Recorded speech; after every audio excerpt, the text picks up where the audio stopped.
पुराने जमाने की मशहूर अदाकारा साधना नहीं रही। जवां दिलों में चाहत पैदा करने वाली ये हसीन अदाकारा बीते कुछ वक्त से बीमार चल रही थी। उन्होंने अपनी आखिरी सांसें मुंबई के एक निजी अस्पताल में ली। बॉलीवुड में साधना को एक ऐसी अदाकारा के तौर पर शुमार किया जाता है जिन्होंने 60 और 70 के दशक में अपनी दिलकश अदाओं से दर्शकों को अपना दीवाना बना लिया। लेकिन बॉलीवुड में मिस्ट्री गर्ल के नाम से मशहूर साधना के पीछे क्या मिस्ट्री थी, ये कोई नहीं जानता। लेकिन आज हम आपको बताएंगे वो तमाम राज जिसने बना दिया एक अदाकारा को मिस्ट्री गर्ल। क्या आप जानते हैं, कोई आपकी तलाश में जन्म जन्म से भटक रही है। एक था अब्दुल रहमान। सच्ची? हाँ, एक था अब्दुल रहमान, एक थी अब्दुल रहमानिया। अब मैं हूँ एक मनमौजी, तू बन जा मनमौजनिया। हो। सुन सुन मेरे मनमौजी, मैं तेरी हूँ सजनिया। तू कर दे एक इशारा, मैं छोड़ूं सारी दुनिया। हो। बचपन से ही इनके दिल में एक्टिंग का अरमान था और बड़े होते होते वो अरमान हकीकत में तब्दील हो गया। हम बात कर रहे हैं लेजेंडरी एक्ट्रेस साधना जी की। जन्म 2 सितंबर सन 1941 में हुआ।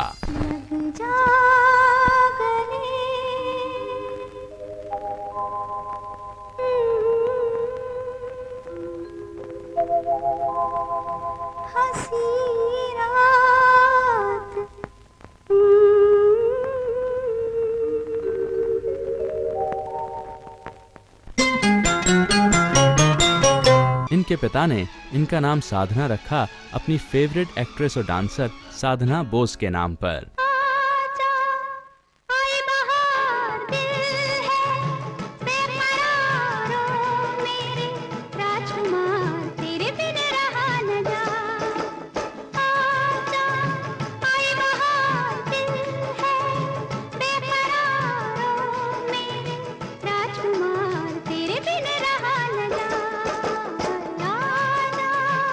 हिंदुस्तान के बंटवारे के बाद इनका परिवार कराची से मुंबई आ गया।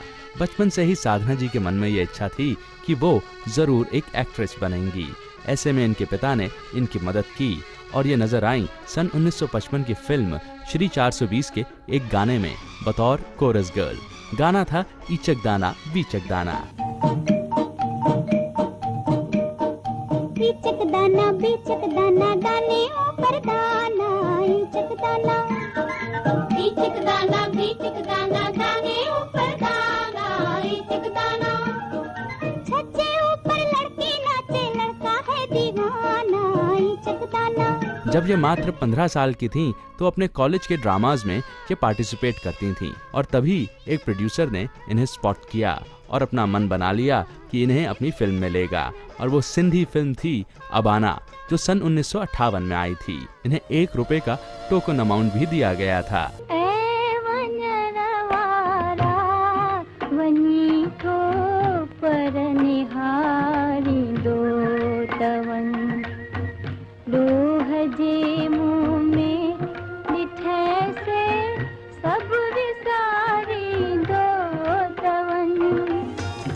फिल्म अबाना की पब्लिसिटी के दौरान साधना जी की एक फोटोग्राफ एक फिल्म मैगजीन में छपी, जिसे देखा बहुत ही बड़े प्रोड्यूसर शशादर मुखर्जी ने। और उसके बाद साधना जी ने मुखर्जी साहब का एक्टिंग स्कूल ज्वाइन किया। शशादर मुखर्जी ने ही अपने बेटे जॉय मुखर्जी और साधना को इंट्रोड्यूस किया था फिल्म लव इन शिमला में। ये फिल्म सुपरहिट साबित हुई। जिंदगी के रास्ते संवारते चले गए, संवारते चले गए, कदम कदम पे हम तुम्हें पुकारते चले गए, पुकारते चले गए। यूं जिंदगी के रास्ते संवारते चले गए, संवारते चले गए, कदम कदम पे हम तुम्हें पुकारते चले गए। और उसके बाद साधना जी एक ऐसे सफर पर निकल पड़ी जहां पर सिर्फ प्रसिद्धि उनके सामने थी। बिमल रॉय की फिल्म परख और उसके बाद देवानंद के साथ फिल्म हम दोनों में इनका काम बहुत सराहा गया।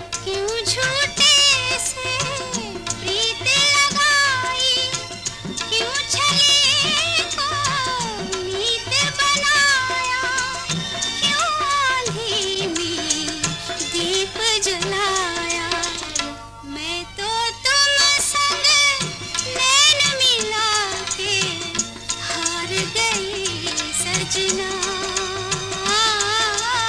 1963 की फिल्म मेरे महबूब में भी इनको अच्छी पहचान मिली और राज खोसला के साथ इनकी फिल्में खूब जमी, जैसे मेरा साया, वो कौन थी के सभी गाने सुपरहिट साबित हुए। संगीत मदन मोहन साहब ने दिया था और आवाज लता मंगेशकर ने। लग जा गले के फिर हंसी रात हो न हो, शायद फिर से जन्म में मुलाकात हो न हो। फिल्म वो कौन थी के लिए इन्हें बेस्ट एक्ट्रेस का नॉमिनेशन भी दिया गया था और इनके ऊपर जो गाने पिक्चराइज हुए वो अमर हुए, चाहे वो लग जा गले है या फिर नैना बरसे। नैना बरसे रिम झिम पिया तारे आवन किया, नैना बरसे। और फिर सन 1965 की मल्टी स्टारर फिल्म वक्त में भी इनका काम बहुत सराहा गया। इसी बीच साधना जी को थायराइड की प्रॉब्लम हो गई और इन्हें अमेरिका जाना पड़ा इलाज के लिए। सब ये मान रहे थे शायद साधना फिल्मों से अब दूर हो जाएंगी, पर सबको गलत साबित कर साधना जी ने एक से बढ़कर एक फिल्में दी। तेरे पास आके मेरा वक्त गुजर जाता है, तेरे पास आके मेरा वक्त गुजर जाता है, दो घड़ी के लिए गम जाने किधर जाता है। जब कभी दूर से तू मुझको नजर आता है, इंतकाम, एक फूल दो माली और गीता मेरा नाम, ये सभी फिल्में बॉक्स ऑफिस पर हिट साबित हुईं। हम तुम्हारे लिए, तुम हमारे लिए, हम तुम्हारे लिए, तुम हमारे लिए, फिर जमाने का क्या है हमारा न हो। आपके प्यार का जो मिले आसरा, आपके प्यार का जो मिले आसरा, फिर खुदा का भी बेशक सहारा न हो। ये वो दौर था जब हीरो के स्टाइल बहुत पॉपुलर हुआ करते थे, पर साधना जी ऐसी पहली हीरोइन सामने आई जिनका हेयर स्टाइल उनके नाम पे रखा गया, साधना कट। तुमने पुकारा और हम चले आए, दिल हथेली पर ले आए रे। तुमने पुकारा और हम चले आए, जान है थैली पर ले आए रे। तुमने पुकारा और हम चले आए। किस्सा मशहूर है कि फिल्म लव एंड शिमला के डायरेक्टर R.K. नैयर साहब ने हॉलीवुड एक्ट्रेस ऑड्री हेपबर्न से इंस्पायर हो साधना जी का एक अनोखा हेयर स्टाइल बनाया और उसके बाद ये इतना पॉपुलर हुआ कि उस दौर के कॉलेजेस और स्कूल्स में लड़कियां साधना कट में ही नजर आया करती थीं। कैसे रहूं चुप के मैंने पी ही क्या है, होश अभी तक है बाकी, और जरा सी दे दे साथी, और जरा सी, और कैसे रहूं चुप के मैंने पी ही क्या है। इस हेयर स्टाइल से ये बात भी जुड़ी है कि डायरेक्टर को लगता था कि साधना जी का माथा बहुत बड़ा है, इसलिए कुछ जुल्फें उनके माथे को कवर करें तो उनका चेहरा और भी खूबसूरत लगेगा और ये एक्सपेरिमेंट कामयाब हुआ। गीत तेरे साज का, तेरी ही आवाज हूँ, तू भी मेरा साथी बन जा, मैं तेरी हमराज हूँ। साधना जी की जोड़ी हर बड़े हीरो के साथ खूब जमी,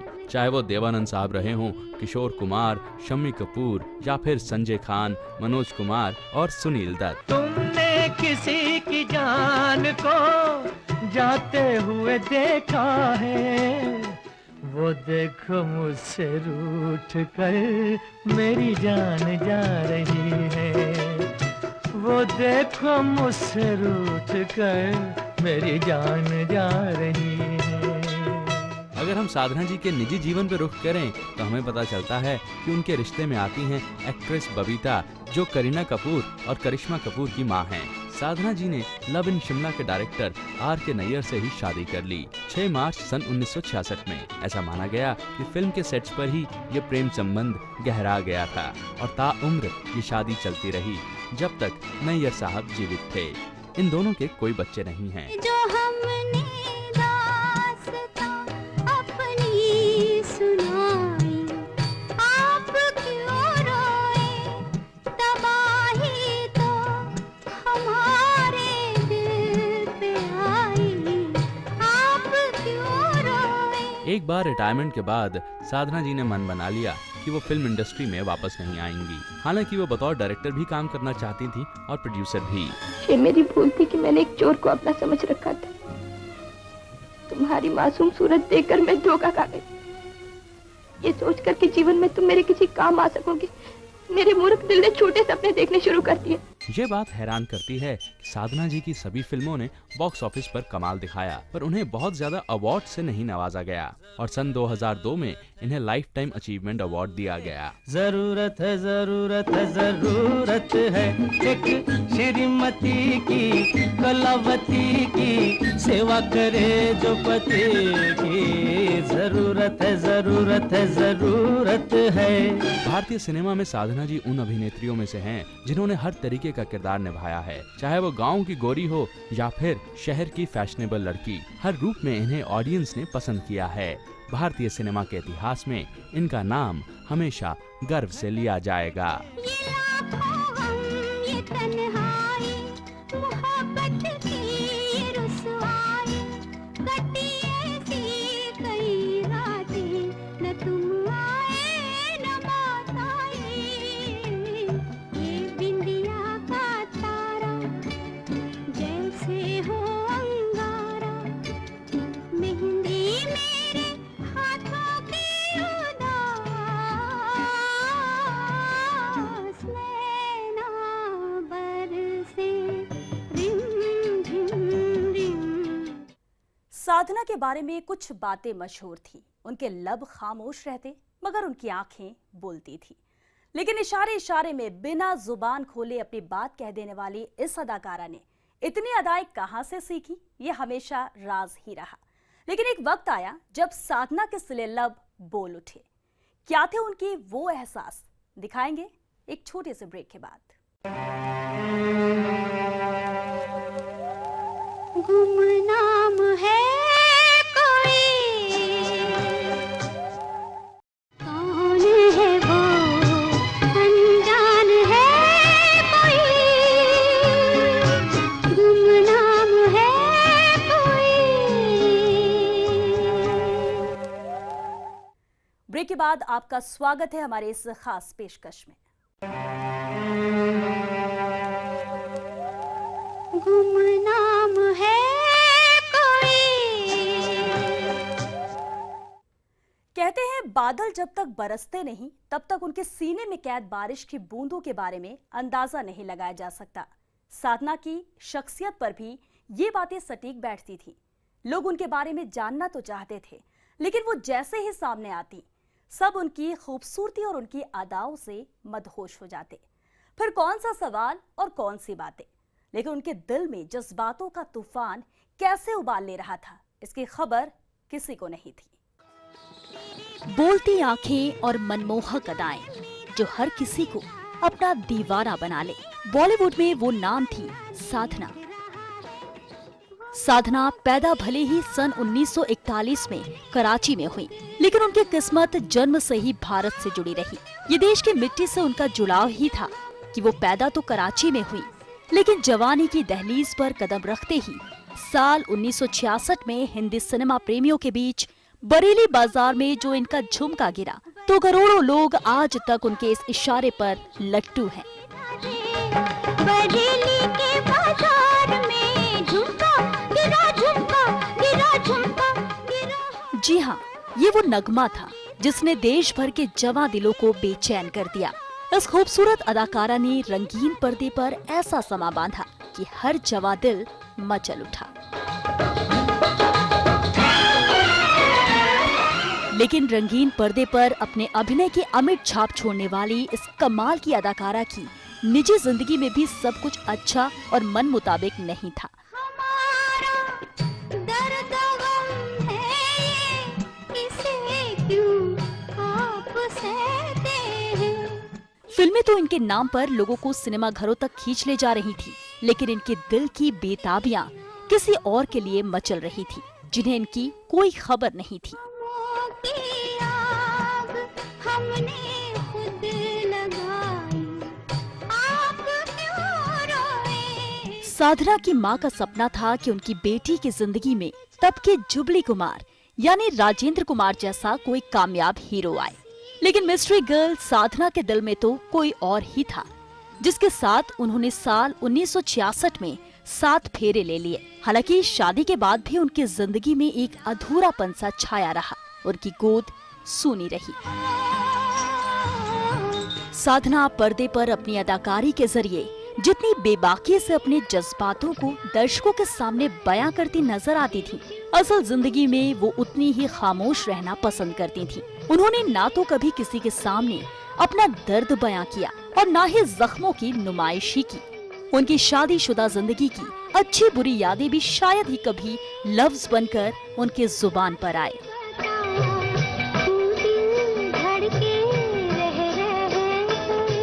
इसे इत्तेफाक कहें या फिर साधना के कॉमर्शियल कमिटमेंट की परख, लेकिन उनके पति और मशहूर फिल्म निर्देशक आर.के. नैयर ही उनकी ज्यादातर फिल्मों के डायरेक्टर रहे। रंगीन पर्दे पर उस दौर में उनकी फिल्मों के लिए दर्शकों की दीवानगी का आलम ये था कि साधना अपने दौर में बाकी अभिनेत्रियों के मुकाबले ज्यादा मेहनताना वसूलती थी। जवां दिलों की चाह में कई मकाम आएंगे जो हमको आजमाएंगे। लेकिन जब उनकी फिल्में सिनेमा घरों तक पहुंचती, तो बॉक्स ऑफिस पर आए नतीजे अक्सर फिल्म प्रोड्यूसर को लाजवाब कर जाते। राजकुमार तेरे बिन रहा न जाना। वक्त की रफ्तार के आगे एक रोज सभी थम जाते हैं, नहीं थमता तो वक्त। जी हाँ, गुजरते वक्त के साथ वो दौर भी आया जब साधना अपनी निजी जिंदगी में सिमटने लगी। गजब हो गया। रंगीन पहले पर्दे से उनकी दूरी बनने लगी। कहा जाता है कि साल 1974 में ही उन्होंने एक्टिंग छोड़ दी थी।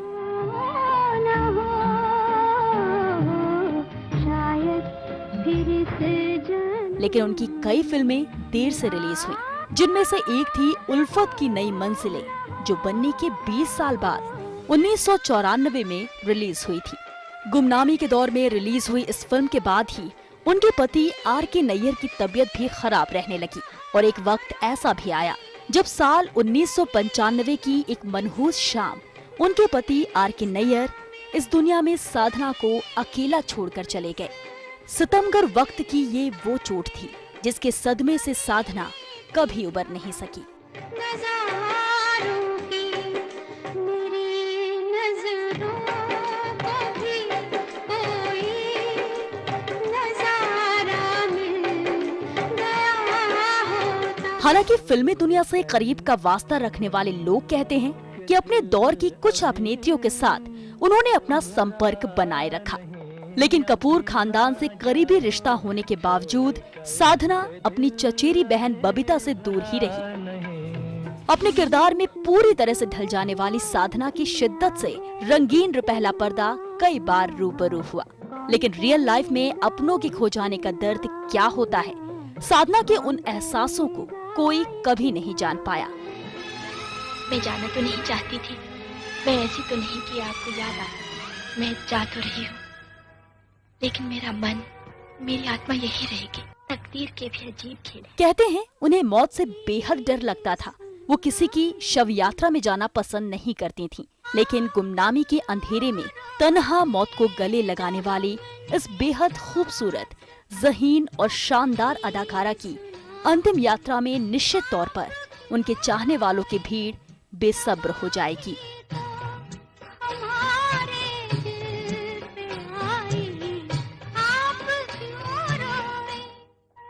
Bureau report, ETV news.